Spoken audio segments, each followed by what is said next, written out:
PRO Natarajan அவர்கள் கொடுத்திருக்கக்கூடியதை கூட நான் வரவேற்கிறேன். கோர்ட்ல பார்த்துக்கலாம், ஒன்றும் பிரச்சனை இல்லைங்கண்ணா. பிஆர்ஓ நடராஜன் அவர்கள் சொல்லியிருக்கக்கூடிய கருத்துக்கு மட்டும் சில பதில் கருத்துக்கள் நான் வைக்கிறேன். அவங்க என்ன சொன்னாங்கன்னா, என்னுடைய அண்ணன் இறந்துட்டாங்க, ஆன்மா சாந்தி அடையணுங்கன்னா, அது சம்பந்தமாக தான் கோட்டூர் சண்முகம் என்கிட்ட பேசினாரு, வேற எதுவுமே என்கிட்ட பேசலை அப்படின்னு. ஆனால் அந்த கால் பார்த்தீங்க அப்படின்னாங்கன்னா, ஏன்னா 24ஆம் தேதியை திரும்ப திரும்ப திரும்ப நான் ஏன் பேசுறேன் அப்படின்னா, 24ஆம் தேதி தான் பல பிரச்சனைகள் நடந்தது. அந்த ஞானசேகரனை போலீஸ் ஸ்டேஷன் கூட்டிட்டு போய் வெளியே விட்டாங்க. ஸோ 24ஆம் தேதி மிக முக்கியமான ஒரு நாள், டிசம்பர்.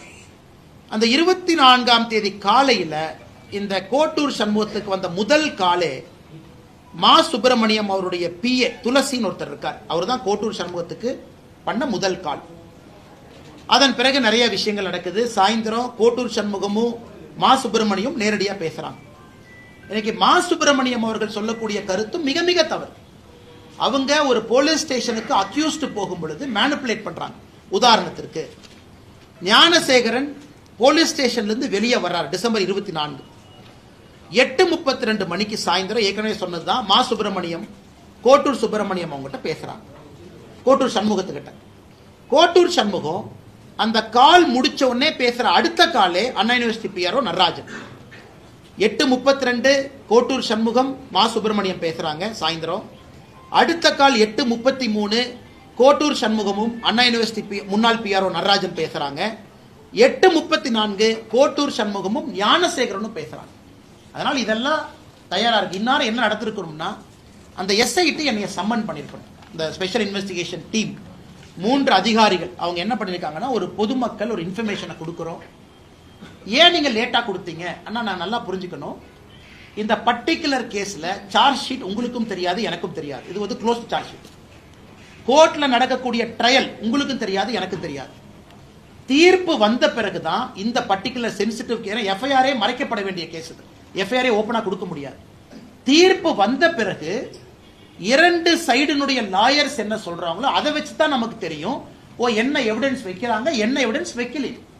இன்னைக்கு வரைக்கும் சார்ஜ் ஷீட் என் கையில கிடையாது. கோர்ட்டினுடைய ஜட்ஜ்மெண்ட் காப்பி பப்ளிக் டாக்குமெண்ட் ஆயிருக்கா, இன்னைக்கு வரைக்கும் இல்ல. எதற்காக திரும்ப திரும்ப சொல்றேன்னா, அந்த சென்சிட்டிவ் கேஸ்ல என்ன வச்சிருக்காங்கிற எவிடன்ஸ் இல்லாம 2 லாயர்ஸும் பேசுவதை வைத்து, ஓ இதெல்லாம் விட்டுட்டாங்க, அப்ப இவங்க எல்லாம் விசாரிக்கலையா, அப்ப 24ஆம் தேதி எதற்காக நம்ம கிட்ட இருக்கிற ரெக்கார்டு படி ஞானசேகரனை கைது பண்ணீங்க, ஏன் விட்டீங்க, மா சுப்பிரமணியம் அமைச்சர் ஏன் சம்மன் பண்ணல, அமைச்சர்கிட்ட ஏன் கேள்வி கேட்கல, கோட்டூர் சண்முகத்தை ஏன் சம்மன் பண்ணல. 2 போலீஸ் ஆபீசர்ஸ் நான் ஏற்கனவே சொல்லியிருந்தேன். ஒரு போலீஸ் ஆபீசர் பாத்தீங்கன்னா sub inspector Guindy law and order Gunasekar Kannan. இந்த குணசேகர் கண்ணன் பாத்தீங்கன்னா, ஞானசேகரன் 23ஆம் தேதி அண்ணா யூனிவர்சிட்டியில் அந்த பாலியல் சம்பவம் நடந்த பிறகு ஞானசேகரன் பேசுற முதல் காலே இந்த sub inspector Guindy law and order Gunasekar Kannan. அப்ப சம்மன் பண்ணி விசாரிக்கணுமா இல்லையா, விசாரிக்கல எஸ்ஐடி. அதே போல அந்த குணசேகரன் கண்ணங்கிட்ட மறுபடியும் 2 முறை அன்னைக்கு நைட்டு பேசியிருக்கான். இதெல்லாம் நியாயமாக நீங்களும் நானும் கேட்கக்கூடிய கேள்விகள். அதை எஸ்ஐடியோ அரசோ பதில் சொல்லணும். சம்பவம் முடிந்த பிறகு போனை ஆன் பண்ண பிறகு ஃபர்ஸ்ட் கால் எதுக்கு சப் இன்ஸ்பெக்டர் பண்ற.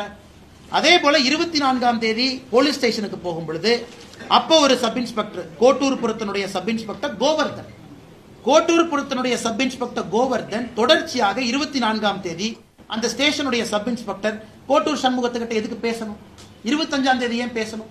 அன்னைக்கு நான் சப் இன்ஸ்பெக்டரோட பேர் சொல்ல நீங்க சொல்றேங்கண்ணா. Gunasekaran Kannan is one sub inspector, கோட்டூர்புரத்தினுடைய sub inspector Govardhan is another sub inspector. இது நியாயமான கேள்விகள் தானே, இதை எஸ்ஐடி பதில் சொல்லணும். அன்னைக்கு மா சுப்பிரமணியம் அவர்கள் நான் சும்மா பேசினங்கிறார். இந்த சம்பவம் முடிந்து அடுத்த 5 நாள் பேசவே இல்லை. 24ஆம் தேதி மட்டும்தான் கோட்டூர் சண்முகத்திட்ட பேசுறாரு. ஹெல்த் மினிஸ்டரா இருக்காரு, எதுக்கு பேசுறாரு, வெளியே வந்த பிறகு எதுக்கு பேசுறாரு. 24ஆம் தேதி காலையில் அவர் பிஏ துளசி கோட்டூர் சண்முகத்தில் எதுக்கு பேசணும். நம்ம எல்லாத்துக்குமே 25ஆம் தேதி தான் தெரியும் நான் சம்பவம் நடந்திருக்கு. 24ஆம் தேதி போலீஸ் அவங்களை பிக் பண்ணும் பொழுது எதற்காக இவ்வளவு உரையாடல் நடக்கணும். இதைத்தான் தொடர்ச்சியா வைக்கிறோம். இன்னைக்கு அண்ணா யூனிவர்சிட்டி முன்னாள் பிஆர் நடராஜன் சொல்றாரு, இல்ல எங்க அண்ணன் இறந்ததுக்காக பேசுனாங்கன்னா அதை ஏத்துக்கவே முடியாது. அண்ணன் இறந்திருக்கலாம், ஆனா பேட்டர்ன் ஆஃப் கால்ஸ், அண்ணா யூனிவர்சிட்டியில் அவருக்கு இருக்கக்கூடிய ஆளுமை, வெளியே வந்த பிறகு கூட அண்ணா யூனிவர்சிட்டியினுடைய கேட் கண்ட்ரோல், அதெல்லாம் கோர்ட்டுக்கு அவர் போகட்டும். கோர்ட்ல கேள்வி. இன்னைக்கு நிலைமை எப்படி ஆகி போச்சுனாங்கன்னா, பல விஷயங்கள் இன்னைக்கு அவங்க டிஃபமேஷன் சூட் போட்ட பிறகுதான் கோர்ட்டில் கேள்வி மூலமாக வெளியே கொண்டு வர வேண்டிய கடமை நமக்கு இருக்கு. அதனால நான் வரவேற்கிறேங்கன்னா, இன்னைக்கு அதே நேரத்தில் அந்த சகோதரி, அண்ணா யூனிவர்சிட்டி சகோதரியினுடைய லாயர், அவரை கண்டுபிடித்து எங்கிட்ட இருக்கக்கூடிய டாக்குமெண்ட்லாம் அவர்கிட்ட கொடுத்து அவர் அப்பீல் போக சொல்றதுக்கான வேலைகளையும் நான் இறங்கி இருக்கிறேன்.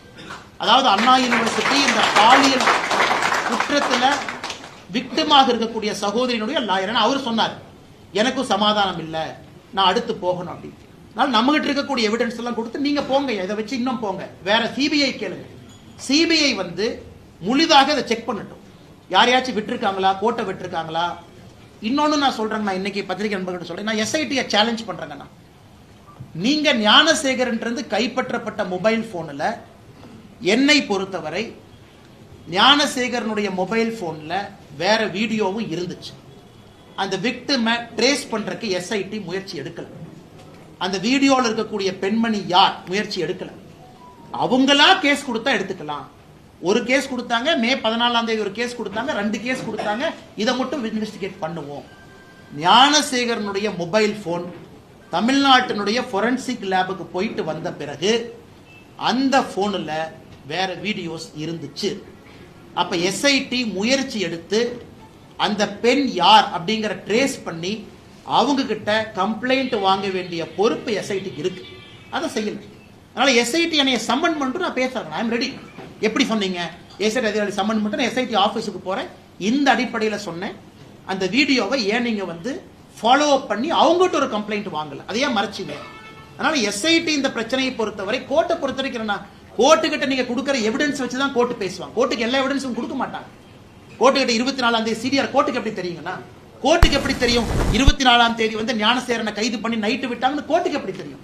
கோர்ட்டை பொறுத்தவரை போலீஸ் கொடுத்த சார்ஜ் ஷீட்டும் டிஃபென்ஸ் சொல்ற ஆர்குமெண்ட்டை கேட்டு தான் நீதியரசர்கள் நீதி கொடுக்குறாங்களோ தவிர பேக்ரவுண்ட்ல நடந்ததெல்லாம் எந்த கோர்ட்டுக்குமே தெரியாது. அதனால நீதிமன்ற அவமதிப்பு இந்த டிராமால எங்கிட்ட பண்ணக்கூடாது. யாரோ பார்த்த கவர்மெண்ட் லாயர் வந்து யாராச்சும் எதிர்த்து பேசினா நீதிமன்றம் தொடருங்க, நீதிமன்றம் எப்படி நீதிமன்றம் போடுவீங்க? நீங்க கோர்ட்டுக்கு கொடுத்த சார்ஜ் ஷீட் கோர்ட் ஆர்கியூ பண்ணுது. நீங்க சார்ஜ் ஷீட்லயே பல ஓட்டைகள் இருக்கு, சார்ஜ் ஷீட்ல பல விஷயங்கள் சேர்த்தவே இல்லை. யாராவது துணை போய் இருக்கக்கூடிய சப் இன்ஸ்பெக்டர் ஏன் அரெஸ்ட் பண்ணல? இத்தனை பேர் மொபைல் போன்ல பேசுறாங்க, ஏன் மினிஸ்டர் சம்மன் பண்ணி கேட்கல? இன்னைக்கு நான் மா சுப்பிரமணியன் குற்றவாளி நான் சொல்லிங்க. மா சுப்பிரமணியம் அவர்கள் 24ஆம் தேதி, 23ஆம் தேதி, 25ஆம் தேதி சம்பவத்திற்கு தொடர்பு இருக்கு. நீங்க ஏன் கேட்கல? பதில் சொல்ல வேண்டியது அவருடைய கடமை. அவருடைய பிஏக்கு என்ன வேலை? கோட்டூர் சண்முகத்திட்ட பேசணும். கோட்டூர் சண்முகத்துக்கு என்ன வேலை? மாசு விட்ட ஃபர்ஸ்ட் கால் பேசுவேன், 2வது கால் வந்து பிஆர்ஓ நடராஜன் பேசுவேன், 3வது கால் ஞானசேகரன் பேசுவேன், 3மே அடுத்தடுத்த கால். இதையெல்லாம் நியாயமான அடிப்படையில் நாங்கள் கேட்கின்றோம். அதனால் நிச்சயமாக இந்த கேஸ் சிபிஐக்கு போகணும். சார்ஜ் ஷீட் எங்களுக்கு கிடைக்கல.